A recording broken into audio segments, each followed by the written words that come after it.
Hi friends, I am Tyagaraaj. Once again welcome to Tally Spotlight knowledge sharing session. In this session we are going to see how to update TallyPrime new release. If you want to update TallyPrime new release, if you are using licensed version, the right hand side top of the corner you can able to see there is a help option, or you can click on F1. Click on upgrade, it will show you which release you are using it. If you click on F12 configure, there you can enable show all releases. It will show you the latest release availability.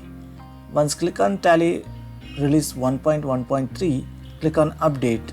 It will ask you want to continue the process. You need to log in administrator level for complete this process. Once process is completed, the TallyPrime will be reloaded. Then if you want to know the status, click on F1 help, click on about option. There we can able to see release status, or you can click on Ctrl Alt B, it will show you in the calculator panel. Thank you.